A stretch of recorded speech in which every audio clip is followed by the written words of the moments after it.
You know, Justin Bieber had a post the other day on his Instagram talking about all the drugs that he did when he was younger and how much it fucked him up. And now he's got a relationship with the Lord, and he's got, you know, he's married and he's trying to be a normal person.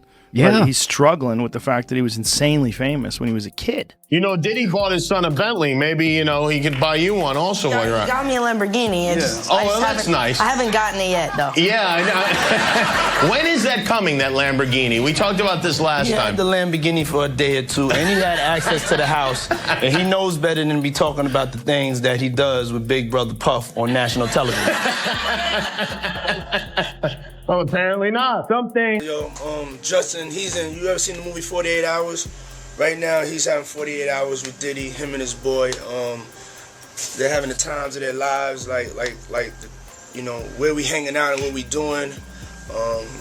We can't really disclose, but it's definitely a 15-year-old's dream. You know, I have been given custody of him. You know, he signed to Usher. Signed to Usher. I had legal guardianship of Usher when you know he did his first album. I did Usher's first album. I don't have legal guardianship of him, but for the next 48 hours, he's with me. So actually, someone made reference to the fact that Diddy trying to get at Bieber the way he was trying to get at Bieber was looking a little predatory, and then Usher came in and discovered it and managed him and got custody of him and promised to look after him. And then he sent him to the diddler. Does that sound like a good guy? It's horrible. It's horrible. Does that sound like a good guy? Now that we know what Diddy's really like, what kind of fucking asshole do you gotta be to take another boy, another talented boy, and put him in your place so it ain't gotta be you no more? Because that's what pedophiles do. They get victims, and then once they get to a certain age and they get too old for them to enjoy them, they send them out to go get other young kids.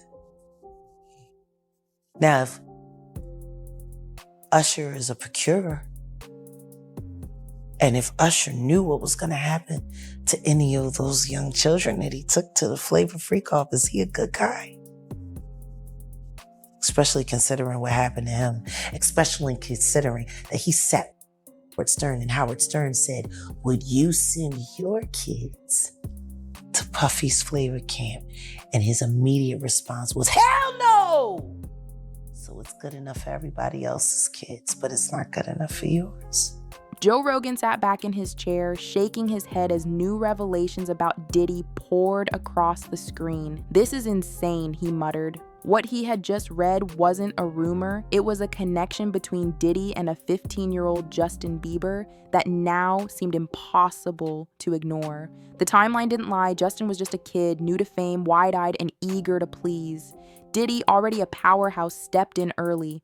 Why was Diddy around him so young, Rogan asked. That's not normal, that's power being used for access. As the facts kept rolling in, Joe's frustration grew. This isn't about music, he said. This is about control. Who brings a 15-year-old to private parties with grown adults? That's not protection, that's exploitation disguised as mentorship. Joe replayed a video that resurfaced online. Justin nervously glancing around at a Diddy event while cameras flashed. Look at him. He doesn't know where to stand. That's a kid, lost in a world he never asked to be part of, Joe said. One clip in particular hit Rogan hard, Diddy proudly telling an audience, Justin's staying with me now. Joe paused the video. Excuse me? Staying with you? He's 15, not your roommate. That's disturbing.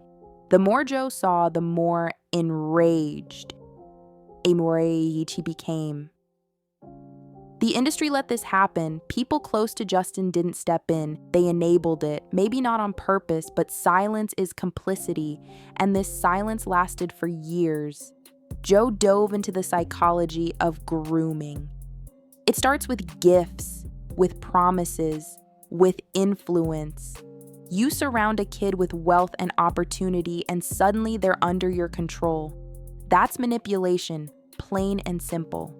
He slammed entertainment media for failing to report the signs. The headlines were all about success. Not one of them asked why a grown man had so much unsupervised access to a teenage pop star. The warning signs were there. They chose to look away. Rogan didn't hold back.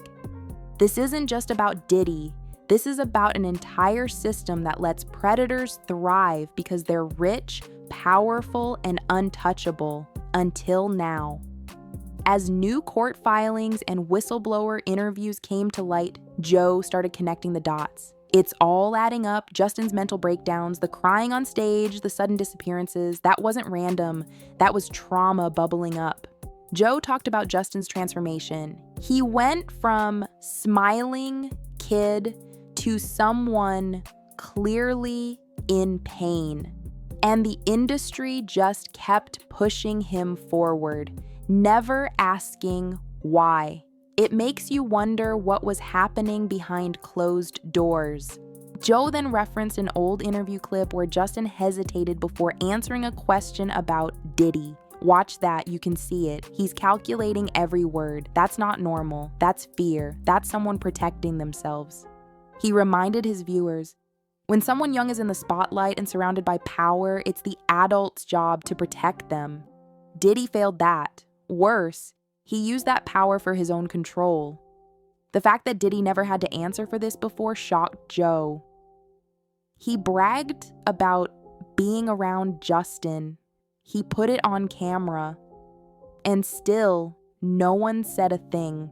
What kind of message does that send to the next generation? Joe paused. This isn't about canceling anyone. This is about protecting kids from the machinery of fame that chews them up and spits them out. Diddy was part of that machinery. He emphasized, Justin didn't just fade into trouble. He spiraled under the pressure of something much darker than we all saw. And now we're finally talking about it. Now the truth is bubbling up and Diddy's name is right in the center of it. The system, Joe warned, is cracking. More people are speaking up, more footage is coming out. This isn't going away. And if you think Justin was the only one, think again. This runs deep. Joe addressed the younger fans directly. You look up to these celebrities, but you don't always see what's behind the curtain. Justin was used. That's not speculation. That's becoming clearer by the day. He pointed out how Diddy often inserted himself into the careers of rising stars. It wasn't mentorship, it was positioning. He made himself indispensable so he could control the environment around these kids. That's not leadership, that's exploitation. The real question, Joe said, was why no one stopped it. Where were the labels? The managers? The so-called protectors? Because from the outside, it looked like everyone just stood back and let Diddy take the wheel. Joe's tone turned firm. We've all watched people in power get away with too much for too long. But now, the evidence is out. The dots are connecting. And Justin Bieber's story might be the tip of the iceberg.